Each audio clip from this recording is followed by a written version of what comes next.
Welcome to the Star Wars Fandolorians podcast, where every week we talk about the latest trends in Star Wars, newest episodes and movies and all that kind of stuff. We love to rip on each other a little bit and talk about vintage Star Wars toys and adventures of days gone by. So, with all that said, here are your hosts, us, Kevin and Craig. Well, Craig's dreams came true this week in this week's episode of The Mandalorian, and I was giddy as a schoolgirl. Oh my God. So I think that we have a lot to talk about, definitely. This was a short episode, yes, but there was a ton packed in, and let's get right into this, man. Yes, there was a lot of action in this one, and I had to take notes. I was like this, taking notes through the whole thing. They didn't fool around. They didn't, and he didn't even have to climb up a mountain like I was thinking he might have to like do this arduous climb, and it would be like, oh my God! But no, I forgot about the jetpack. Just right up to the Seeing Stone. Yep. No, I was kind of surprised that. Oh man, so many surprises in this one. And I was thinking that because the idea that was we're going to put him in the Seeing Stone right in the middle of the top of this thing, right? Yeah. And that Jedi might be able to see him. Well, Jedi is the key phrase here. Jedi. Yeah. All right, because we know for a fact that Moff Gideon is no Jedi. That's just a fact. But he wants to be one, and that was very, very clear in this episode. Mm-hmm. I don't believe he's a Jedi anyway. Maybe I'm wrong. You tell me, Craig. Am I nuts? I'm pretty sure he's not a Jedi. No, and I mean when I say Jedi, I mean I don't think he's a Sith. I don't think he's any of that. I think he's purely a wannabe. Exactly. He does not have midi-chlorians. So yeah. He's just and by the way, can we just for a second before we get into anything else? Yes, we just can mention midi-chlorians. Yep. You mentioned midi-chlorians. We talk about this all the time. This is a huge topic, not just with us, but in the Star Wars universe, as it were. So, Craig spoke with a specialist about this week, and I'm not. No, I'm not actually talking about another person too. Two people. Two people. Two people said the same thing. All right, and I'm totally subscribing to it now. So here's the thing. My specific take on the midi-chlorian thing was up until this is that I think midi-chlorians are bullshit. That was my take before this. Now I'm gonna let Craig kind of talk about things a little bit and go into it. But he and I were talking about this, I don't know, a week ago, right after the show, and so I'll just let him tell you who the specialist is that he talked to and who this other person is, because I don't even know about that. So go ahead, Craig. All right. Well, the specialist would be my wife, who is not a huge Star Wars fan, but I've gotten her into the Mandalorian. So we're. And what is her occupation, Craig? She's a registered nurse. Mm-hmm. So I mean, she had like a really good take on the whole midi-chlorian thing. And also, I would want to mention one of my friends, also his name's Steve, who brought it to my attention. The same exact thing. He messaged me. He told me the same thing she said. So I'm totally subscribing to this because it makes a lot of sense. Basically, what we have, so maybe we can put this finally to rest, is the midi-chlorians are in your blood if you have them. And you have to have them in order to be in touch with the Force. So in order to, there is a force between the rocks and the trees like we were talking about, but in order to access that force and manipulate it, you have to have the midi-chlorians in your blood, and you also have to train it like anything else to get good at it. Yep. So that makes a lot of sense to me. I'm glad that's what I'm going with. Yeah, think yeah, that no, works. it makes more that makes more logical sense than anything I've ever heard. And you know, this has been an ongoing discussion, an ongoing conversation ever since the prequels for us, and it never ends. It never ends. But I think we finally put it at least to some extent to rest. Yes. Um, yeah. So anyway, getting back into this episode, though, but I'm glad I you mentioned Yeah. Metachlorian, so I'm like, yep, So we we got to had to do it just right take now. care. We had to take care of that for Yep. sure. So at any rate, what I've figured out is that Jedi can sense him right when he's on the Seeing Stone and he's got the okay, Yeah. but that doesn't mean that Jedi are natural, like we just talked about. Okay, so I don't think that Moff Gideon really has any way to sense Grogu himself. I want to keep wanting to call him Baby Yoda, like you know, that's gonna be an ongoing mission. Yep. But I don't think he can sense him, so therefore he has to use the Dark Troopers, which we can talk about these Dark Troopers a little bit here in a bit if you want to get back into that. Oh, yeah, But yeah. I honestly, the way that I look at it is, when this episode started out, I was scared. Like I was honestly scared for Grogu because I knew, like, if he's going to be on top of this Seeing Stone and he's going to be shooting this ray of light, which no one could have envisioned how that was actually going to work out. Well, the part I got kind of scared at was the title of the chapter, the tragedy. Yeah. So I knew something bad was going to happen, and I was like, "Oh man, this is not going to go as planned." And we might not even see a Jedi at this point, you know, because of that title right there. Yep. Yeah, and actually, it's funny that you mentioned that because somebody else was talking about one of the videos I've been watching this week. They were talking about the tragedy, and they were trying to equivalate it to something from the prequels, and I'm like, well, that doesn't. But this, in the timeline, this doesn't really have anything to do with the prequels. So, I mean, unless you're trying to equivalate it to Jango Fett somehow, I don't know. Yeah, we'll get to that too. We'll get to that too. Yeah. But at any rate. So go ahead, Craig, because I know, like, this week must have been so exciting for you. I mean, oh my God. Well, let me just say, this was directed by Robert Rodriguez, and he was not actually going to be the director for this. And I guess something happened to the original director, and he got a call from Favreau, and they're friends. And Favreau called him up and said, I need a director right away. Wow, I didn't know that. Would you be interested? And he took it. And this guy is also another old school Star Wars fan, so that's perfect. Well, and I had done a little bit of research on Rodriguez. What didn't surprise me after reading about him and his history and you know what kind of work he's done is that this was action packed. I mean, this guy's the guy that does the action. He's good. He's a good director for the action films and everything. So let's start off by talking about. So let's start off at the beginning here. Let's start off by talking about Boba Fett coming in to this episode right out of the gate. They didn't. Oh, when I saw that, come flying in. Oh, I lit up like a Christmas tree, and I couldn't sit still.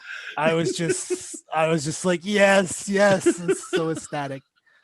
And I even have my Boba Fett straight out of the Sarlacc pit. Your wife made for me.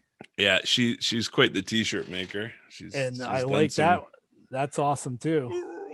Yeah, it's sweet. But so let me just say this: after seeing Boba Fett show up, because obviously the ship was a big deal, right? For all of us, huge. That was just really cool to see.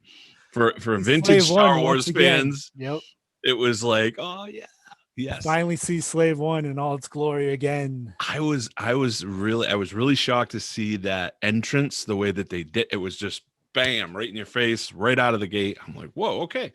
It was kind of strange how Mando just right away thought there was danger, you know, I didn't think he'd be familiar with Slave One. I don't know. I don't think he was, but I think he just saw it as like, all right, somebody's showing up and I don't know who they are, so I just got to be cautious. I really think too soon that's to be the Jedi, I guess. I don't know. But probably. What drove me nuts, I gotta say, this is the whole thing where Mando just keeps trying to go grab the kid out from behind this shield. Oh yeah, I'm like, dude, you've tried to grab him like 6 times already. Just cut it out. He's fine. If you can't get him, nobody else can. Yeah. What do you do? Why are you wasting your time? And then he knocks himself out. I'm like, God, Yeah, he's gonna get himself killed. Stop. So, but I will say this, going back to Boba Fett for a second. Yeah. All I want for Christmas is a gaffy stick. That's all I'm saying. Okay. And some lessons. Because I'm not that good. Oh my God. This is awesome too, because it showed Boba Fett like never before how kick-ass he actually is, which was denied him throughout the trilogy or Empire Strikes Back and Return of the Jedi. We never get to see him really fight. Hey, you know what? You know what the vengeance is for you on this part? What? You know what the vengeance is for you on this part? What's that? Is that not only is he still alive, but he's more badass than we even envisioned. He's a total badass. He can, oh my God, what he was doing to those stormtroopers. Yep. That gaffy stick. And you saw the plastoid armor just exploding all over the place. Yep. Oh man, that was beautiful. It was a thing of art, man. I got to tell you, the stormtroopers. So first of all, I'm really, really, really, really, really glad that we have real stormtroopers in these episodes. They're not, you know what I mean? No, they can actually hit, but even though it doesn't really matter when they hit Mando. I'm not even talking about that fact. I'm just saying, like, real stormtroopers. You mean like we've become so accustomed to all these other dark troopers and this, that, and the other thing, and it's like, no, just regular old send in the clowns. Stormtroopers. Yeah.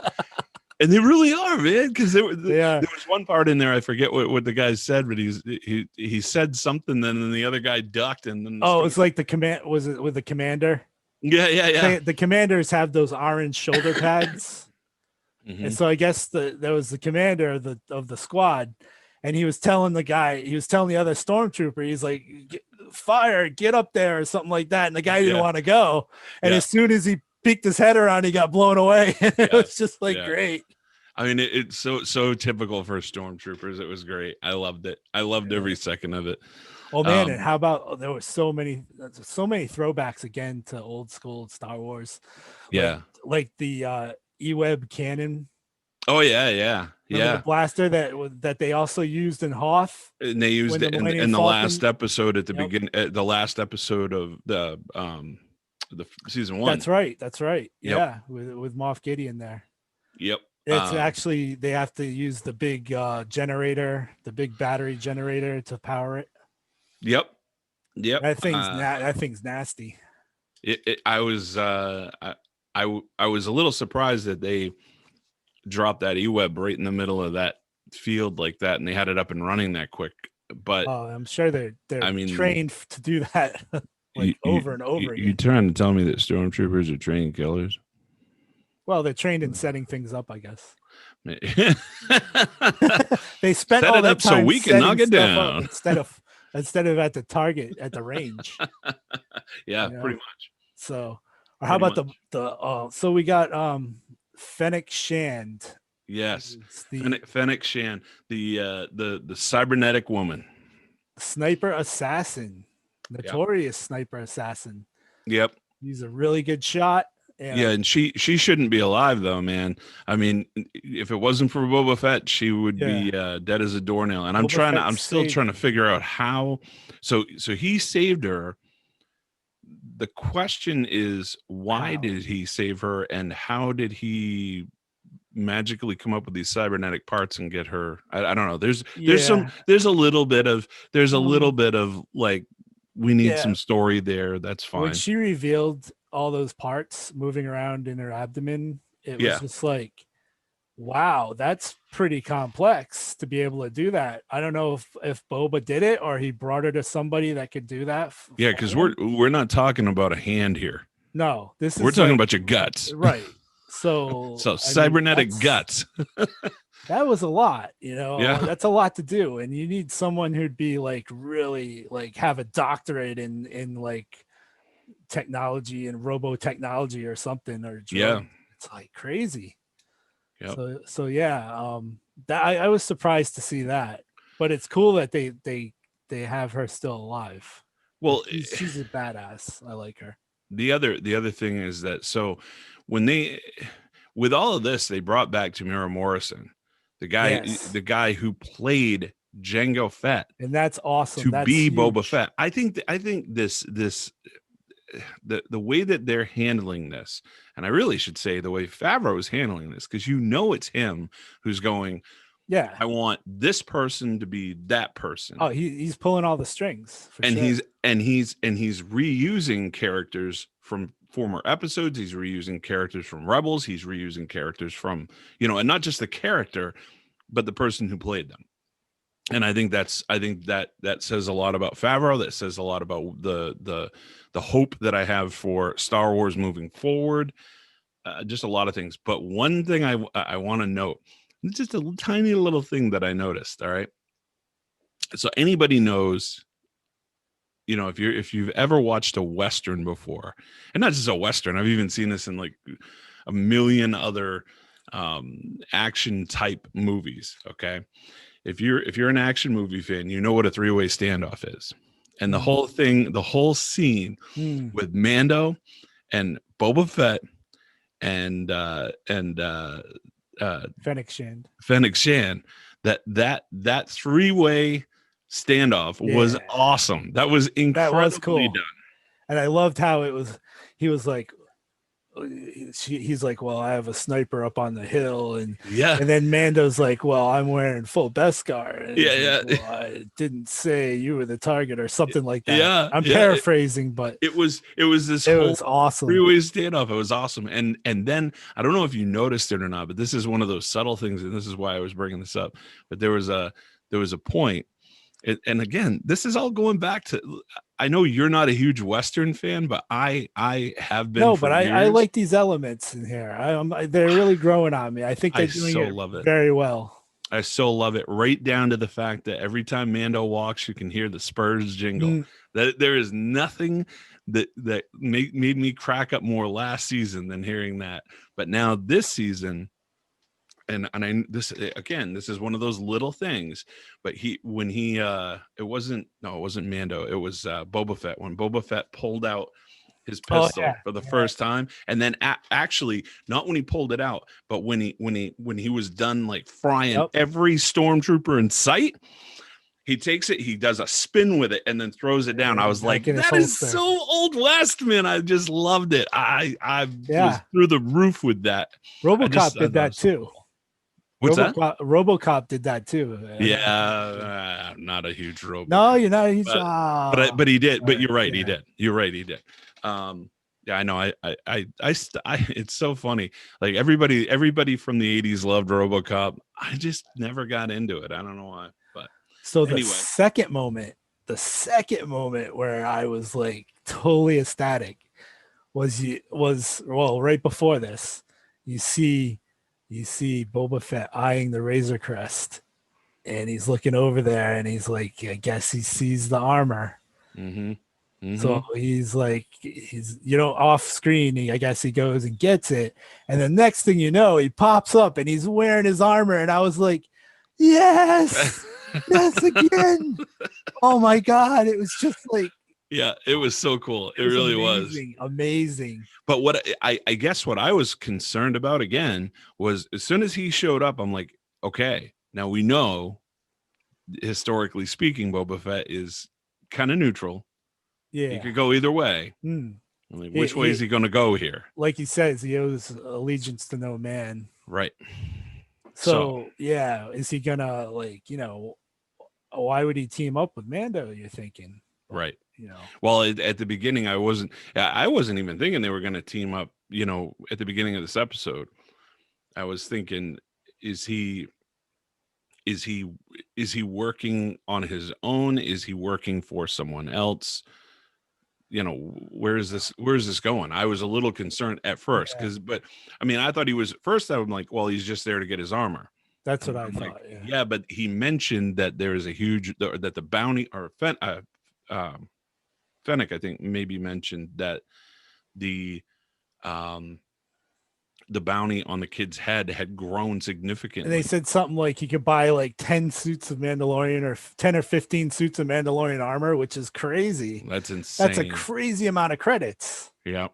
Yep. So So yeah, I mean, you would think Boba Fett would just be like, but Boba Fett's not stupid, and no. he's gonna look at the Mandalorian and be like, am I really gonna take on this guy who's wearing full Beskar and is obviously very skilled? Right. So then the other question becomes, because listen, I don't trust Fennec at all, at all, at all. And I want to be clear about that right now. I don't trust her one little tiny bit. Well, that's reasonable. I All right. totally agree. And I'm not even sure 100% that I trust Boba Fett. I would trust him up to the point that he said that he would keep the kids safe, though, Yeah. because Well, he said he's all about living up to his word here, which I could see that. I could see him being like that. well, Like, you're I right. made this deal. This is what I'm going to do. You're right not to really trust Boba Fett because, like, historically, Boba Fett has been the guy who goes to the highest pay, the highest Yeah. bidder. Remember He'll work for Bespin? the highest bidder. Yeah, he would have easily just turned around and worked for the rebels if they paid him more. Yeah. Yeah, I agree. So the money, it's all about the money with him. Yep. So if if Moff Gideon turned around and offered Boba Fett a whole bunch of money to betray him, to betray Mando, in character, are they going to do this that way? I don't know, but in character, he would take it. But wait a minute. I don't though. know. We don't know what happened to Boba Fett in the Sarlacc pit. That's true. Is it the same Boba Fett that came out that went in? That's true. He could have like a little change of heart. Something happened. Change of life. Yeah. I mean, had a changing moment. I don't know. Right. I don't know. I just work here. I have no idea. No, that's a good speculation. You could be right. And that's something I didn't even think of. I mean, it's just changed. There's so much of a different dynamic now than there was from when we last saw him in the Return of the Jedi. Well, he's been through so much. Yeah, something could have changed. He could be a changed man somewhat. But let's just talk about for a second all of the different weapons that we saw come out of his armor that we didn't even know existed in that. I mean, well, we saw. We've only seen him. The Marshal used a bunch of that stuff too. Well, yeah, but I mean, there was a lot that he didn't use because like the knee rockets and the. Oh yeah. I'm like, never saw what is before. going on here? That was pretty cool. There were so many different little things about that armor that we didn't know. Yeah, we learn like as this goes on, we're learning all the time. But yeah, I think that the Jawas didn't value that thing nearly what it was worth. I think they knew what they had, but they just wanted what he had, what the Marshal had more. I guess, yeah, But so yeah, then you got Boba, who comes up and he has that little on his wrist. He has a little identification node, and it comes up and it shows like the heritage, I guess his lineage, and it shows all the past people who wore that armor. Yeah, Boba Fett was wearing, and Jango was the one right before him, his father. And we find out he also tells him that Jango was a foundling. And he also fought in the Mandalore Civil War against, I guess, the Death Watch clan. So that was it's interesting to learn the history there. Yeah. So that seems to me that that's some of the stuff that was in the books and comics that was non-canon, which now they're making canon. Yeah. Which is pretty cool. I think you'll see more and more of that as time goes on too, not just with this, but if they do indeed do a Boba Fett spinoff from this, which they, oh my God, they sure should. then I think you'll really see a lot more of the backstory come to light. Yeah. Yeah. So that was really cool that he had that whole like lineage sitting there in his armor, and he could to show Mando that. I like that. That was awesome. So, all right. So, but getting into that, because we're just kind of, I mean, there was a lot of action going on here throughout this whole thing, but the idea that they might be bringing Bill Burr back. Yeah. Bill Barr. Is it Bill Barr? Bill Burr. Bill Burr. Yeah. Yep. The idea that they might be bringing Mayfield back as Bill Burr looks like they are.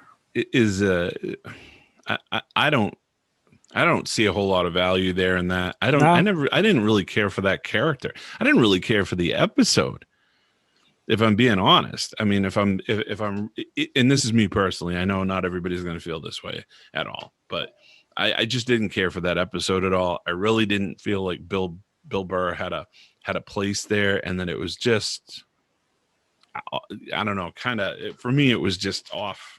Yeah, he didn't really bother me.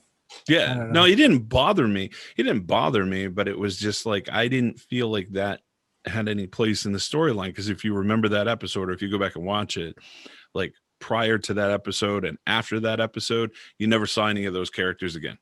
Well, now we're just trying to develop his character more, and because they're bringing him back, maybe because I guess he was an ex-Imperial gunner or something like that.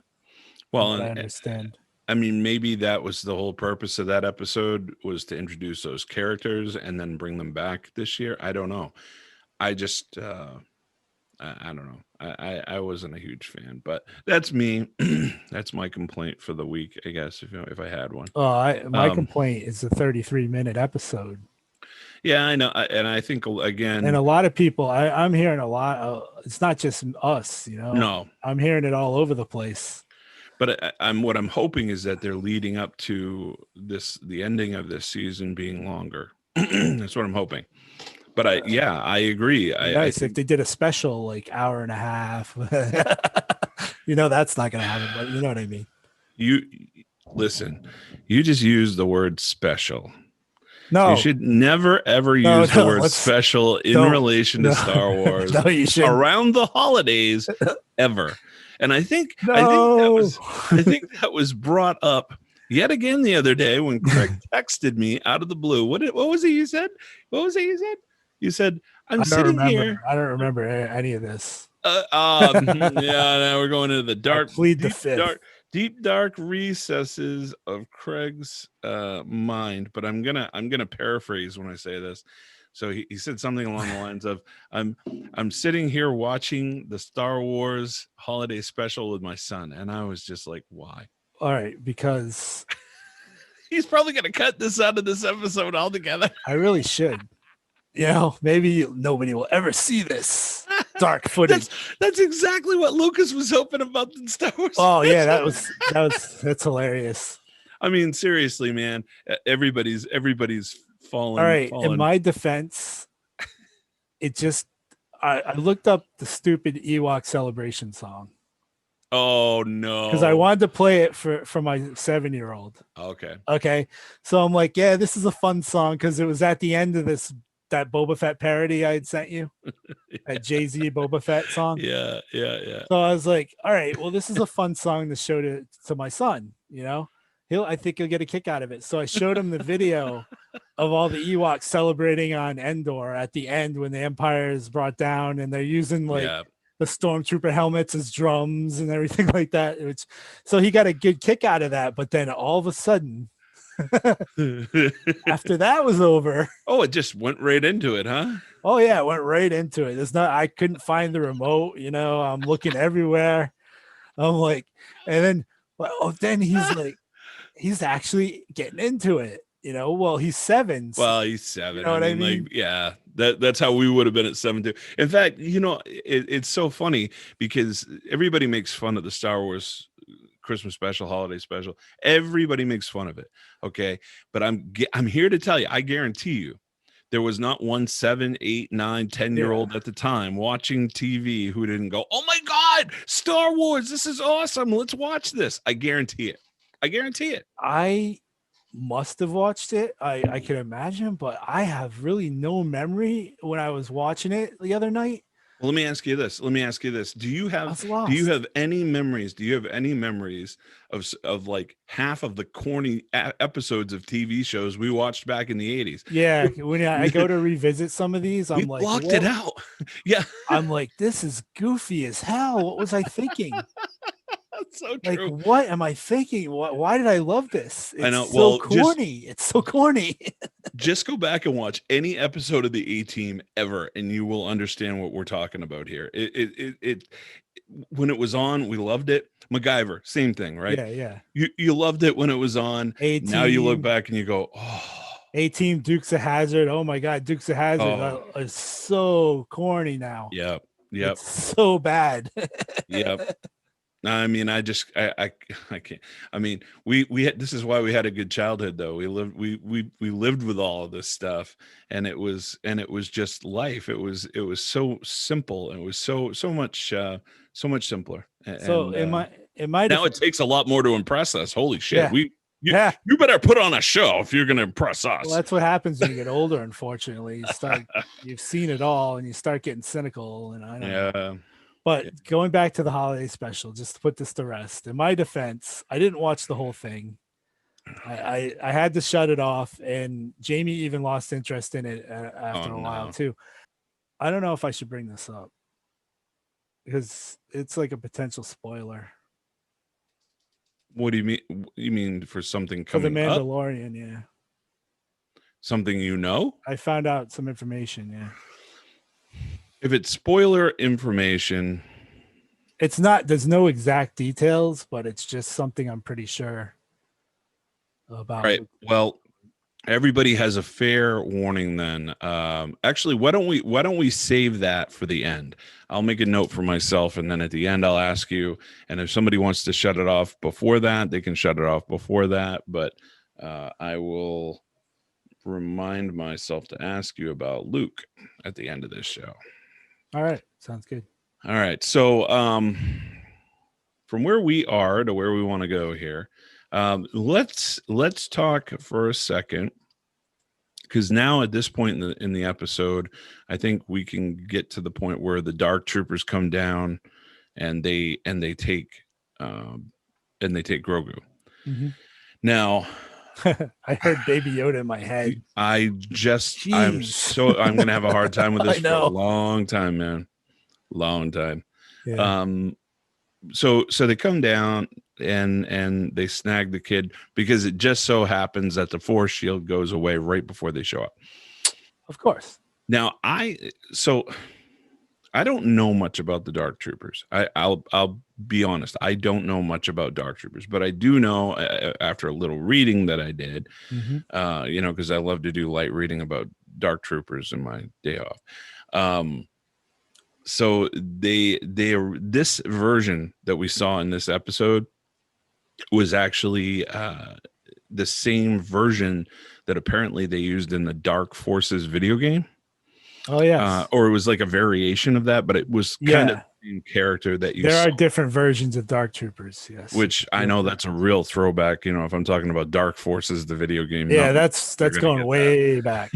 Not many people are going to get that, but yeah. So I thought it was cool to see that because I did recognize them, and I seem to remember seeing something similar in a comic book somewhere at some point in my life, but who knows where that was? I don't know. What did you think? What was your take on that? And where they're kind of going with this Dark Trooper thing? Basically they looked like coming down. They looked like a bunch of like Iron Man suits. That's what Iron Man. Verbatim what I was thinking in my head as I saw. I'm like, what is this, Iron Man times 4? Well, it's Favreau. I mean, now listen. If you start talking about Marvel spinning off into Star Wars, you might as well just getting too close here. No, too close. I have no interest. Not do it. Nope. Favreau, if you're listening, no, don't do that. Just don't do it. Just don't do that. None of us will like you anymore. So Yeah. anyway, yeah. So Plus, they looked like robots. yeah. They're supposed to be people inside the suits, but you know, there was a lot of gears and mechanical workings going on there. Hmm. But you know, Well, just then we basically jump to the point. I mean, there's obviously there's a whole lot of jumping back and forth in this episode, but um, then we get to the point where they're coming down this hallway in the ship, and all of a sudden you yep. hear ah, and I'm like, what is going on? And They open up Grogu's the yep. they open up the shield doors. What do we see? Grogu going, phoom, Tossing stormtroopers around like rag dolls. and as this is happening, my daughter is laughing Oh, hysterically. I She bet was she loved that. I bet she dying. She was loved that. loving it. And so I was like, oh look, they left him some toys, and you just see him tossing stormtroopers around. They brought him some And he toys. starts choking them too. Well, now, so here's something. It's interesting you Hmm. mentioned that, because the next thing that I wanted to talk about, because while it was cool that they set it up that way, you know, that they're walking down the hall and you hear the screams of the soldiers and then or the stormtroopers, and then you open the door and then he's tossing them around like rag dolls, and it was cool and it was funny. Hmm. And then it occurred to me, because you see, this whole force choke thing is a Sith thing. It's not a Jedi thing. Yeah. It's really, now we're getting into It's a line. It's a Sith power, exactly. We're getting into that fine line between Jedi and Sith, and the good and the bad, the light and the dark, you know. And if you were watching the episode closely, you would notice that Moff Gideon had this look on his face, like he was grinning ear to ear. And when he stopped the stormtrooper. That's right. Yep. Yeah, he's like stormtrooper. No. He wanted to keep it going. And so he didn't even care about his own men, the fact that they were getting smashed to ribbons, you know. They never do they? No. All the villains never care about their own henchmen. But it's like it was like he wanted to stop and enjoy that moment for, you know. And I see where this is going, as far as like he's going to try to train him the other way. And so I have to wonder.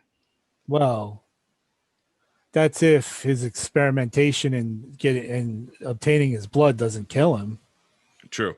Well, and the other thing too is that, remember, he said, because he brought out the dark saber, and which I found interesting to see how they actually executed the dark saber in this. Oh yeah. I thought that's the first time we've actually seen that. But when he brought it out, and he said something along the lines of, "You're not ready to play with this yet. You might put somebody's eye out." And I thought, man, they're setting the stage for that, aren't they? You know. So just food for thought, you know. So at any rate, I have to wonder also. Oh, by the way,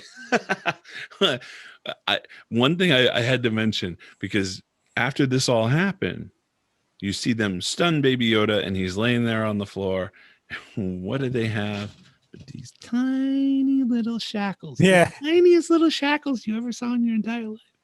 I was like, where did those come from? Well, like, he's been after Grogu. Sorry.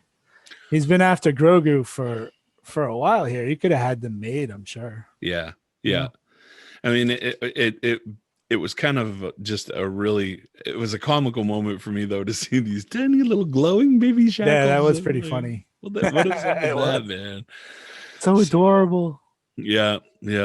So the oohs and the ahs in my house were going, you know. Yeah. So here comes that weird light again. Welcome to New England. Yeah. So anyway, this is one of the best episodes yet. Even though it was 33 minutes, like I said, it was just action packed, and it was just so good. Yeah, and the other thing that I want to mention too is that, so in at the end of this, it made me wonder, Who would have survived Order 66 that's going to come? I've really been thinking about this. Like, who is it that might show up? Well, I already speculated on that. Who do you think is going to be? I think it's Luke. You really believe that? Yeah, I do. All right. So here's where we're going to say, all right, if you don't want a spoiler, just shut it off now. Shut it off now. So go ahead. I'm itching to know where I gotta get rid of that weird light. There we go. I'm itching to know where this is going, Craig. You got to fill me in. You got to fill me in on this whole thing. So reportedly, Lucasfilm is looking at the actor Sebastian Stan from Marvel. He played Bucky Barnes, the Winter Soldier, in Captain America. Yeah. So the Lucasfilm is reportedly now is looking at having him play Luke later on in The Mandalorian. So that's what I thought. I mean, it's not really detailed as to what he's going to do or, how he's going to, like, if he's the one that's going to come in and try to train Grogu or whatever. But I don't know if it was enough of a spoiler just to say that Luke is probably going to be in The Mandalorian later on down the road. That is interesting because I'm looking up something right now because I had to look this up for last week's show. I got to look it up again. So the biggest gap in the entire Star Wars universe is between the Mandalorian / Return of the Jedi time frame. Yep. Well, I take that back. So you had Return of the Jedi, then you had Mandalorian. So between the Return of the Jedi and Mandalorian, there's a small gap. But then between Mandalorian and Force Awakens, yeah, we have a significant. We got a huge playground, huge room to play with. Yep. So I guess that does validate that potentially being the case, and that Luke will come back in. Now, I mean, there's nothing to stop it. They use the words reportedly, so that could mean that might not be 100% true, but it could be a big rumor. If they're going to play with these characters again, then they better do it right. They better do it right. We don't want to, yeah. We don't want to ruin Luke Skywalker. That's because I'm here to tell you right now. And I will have no problem at all saying this. And I after this last trilogy, it was, in my opinion, so bad, so horribly done that it made me kind of go and just rethink Star Wars and go, okay, I'm happy with the original trilogy. I don't need anything else. And that's where I'm going to live for the rest of my life. So if they're going to play with this character, if they're going to do it, then they better have Favreau do, if they're going to do, especially in movie format, they better have Favreau involved. They better have him directing this stuff, in my opinion, because you're not going to find anybody who's more of a true Star Wars. If they bring in a Kathleen Kennedy, I swear to God, Craig, I will lose it. I will totally lose it, because I don't need somebody wrecking my childhood yet again. And literally that's what it felt like they were doing with these last three movies, was just like stomping on my childhood every time they made one. And it just seemed to get worse with every single one of them. The first one was bad enough, losing Han Solo, who was like my hero growing up. I mean, Craig's got his heroes like Boba Fett, and he's got his heroes like Darth Vader, and or not. I don't know if that's a hero. Sound like, I don't know. I only like villains or something. Well, he likes a lot of villains. What does that say about me? but I guess my point is, I think if they're going to go back into this playground where we have Luke Skywalker and we have Han Solo and we have Chewbacca and we have, they're going to go back there. They need to tread lightly. or maybe not. Maybe they need to do it like they did this episode with Boba Fett and bring them back like bam in your face but do it the right way. Do it the right way. Mm-hmm. So that's really all I have to say about that matter. I'm very pissed about the way they did this trilogy, this last trilogy. And I think I've reinstated that fact on almost every single episode of this podcast. Yeah. I can't say it enough. I'm pissed. Even listen, I thought it was going to be tough to out horrible the prequels, but they did. To me, that like I don't know. Anyway, enough of that rant. Yeah. So I knowing what you have told me now, I have to say that's definitely changed my mind about a few things, and now I think I know who might be coming back from, and because he's legitimately one of the only ones that I'm aware of. So well, like I said before with Mace Windu, there's a lot of people that are saying he could have survived that fall when he got shot out the window by Palpatine. You never know. I mean, anything's possible. Like we said, a lot of people came back, or not a lot, but some people have come back from incredible odds. Yeah, Mace I think come back. Yeah. Looking at the timeline, like I just did, it would make total sense for them to bring in Luke here. I mean, to me, that would make total sense because you said in one of the previous episodes, I believe we were talking about Grogu, and you said that it would make sense that he would have trained Grogu. Because he had his own school. He had his own Jedi school. So Grogu could have been one of his students. He could have been involved in. Who knows? There's a whole wide open field here. And it's funny because the more that we're talking about it, and the more that I think about the timeline, I kind of could see how they could do this. They could actually bring back a new trilogy that takes off right after the Return of the Jedi, basically. And you got me thinking about that. And I just feel it's kind of sad now that we had this last trilogy. If we didn't have this trilogy at all, like The Force Awakens, Last Jedi, and The Rise of Skywalker, if we didn't have that trilogy at all, this would be a great build-up to a real trilogy. Mm-hmm. That us old school Star Wars fans would just be like, this is what we wanted. Yeah. I hope we live long enough to see it, man. I hope it transpires soon. They're building this up. They're building it up the right way. But it reminds me. It does remind me a little bit, kind of in an odd, funny way. It reminds me of the Lord of the Rings. Okay, when I went to go see the first Lord of the Rings movie, I'm trying to think of the name of it right now. Fellowship. The Fellowship. When I went to go see the Fellowship, it was literally the funniest thing I've ever seen happen in a movie.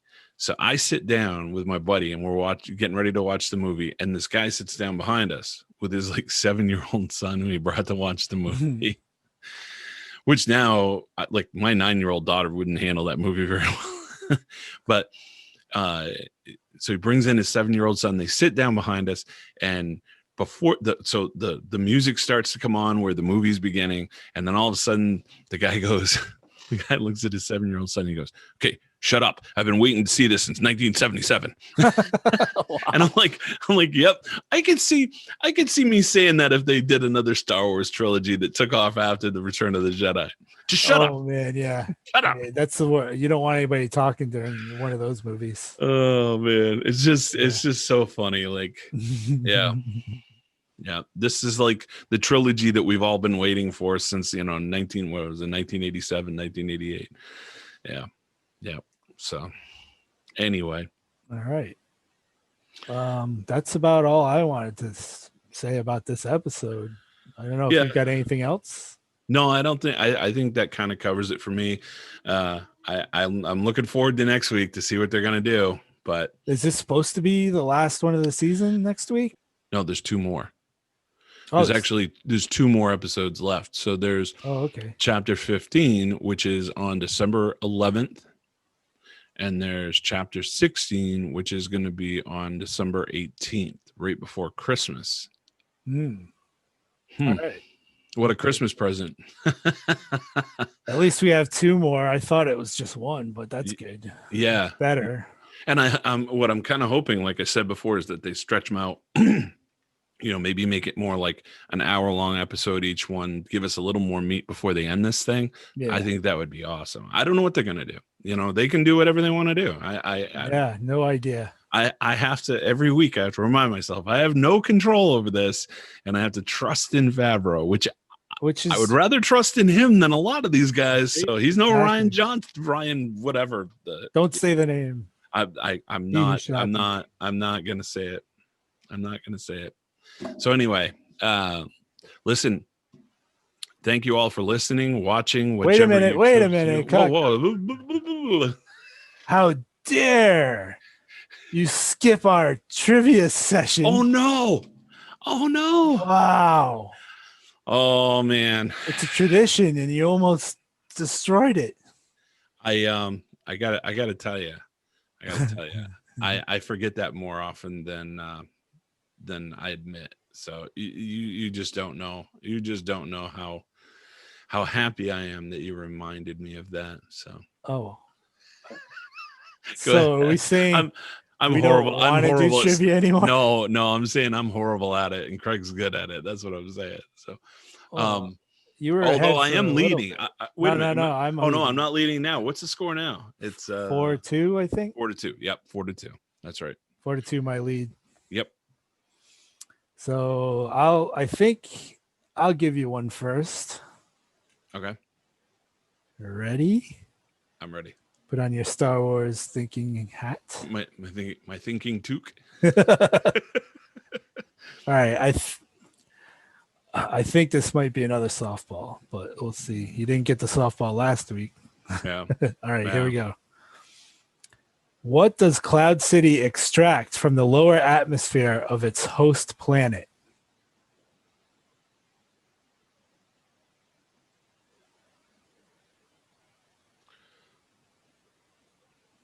Give me the multiple choice. Okay, you opt for the multiple choice.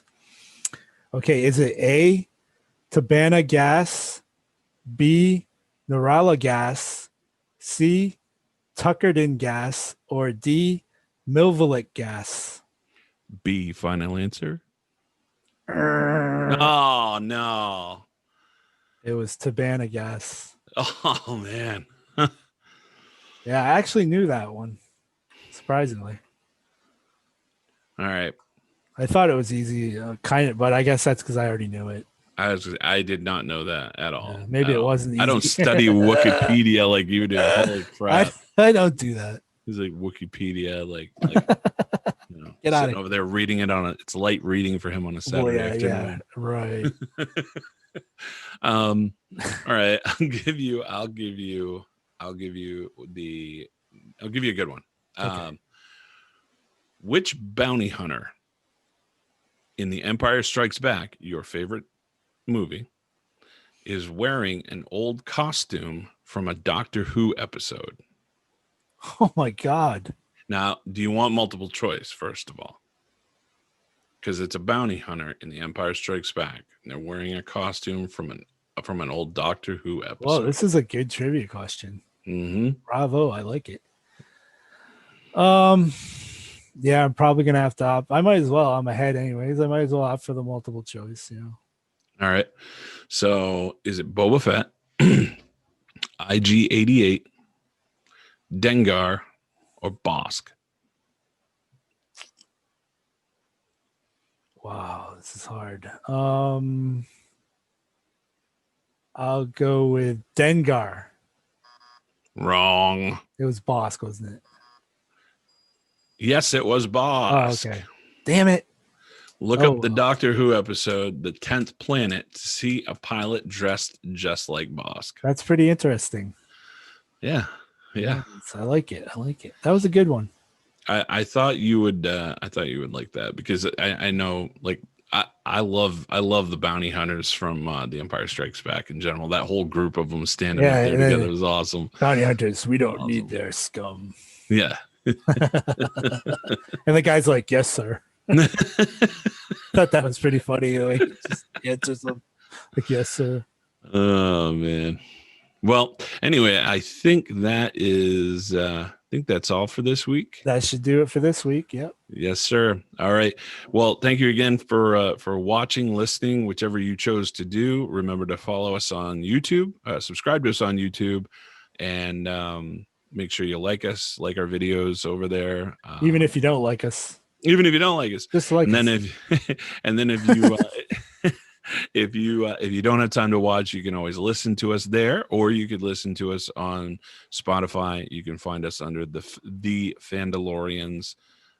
You can also find us on iTunes as well. And yeah, so that's it for this week, guys. Have a great one, and we will see you next week.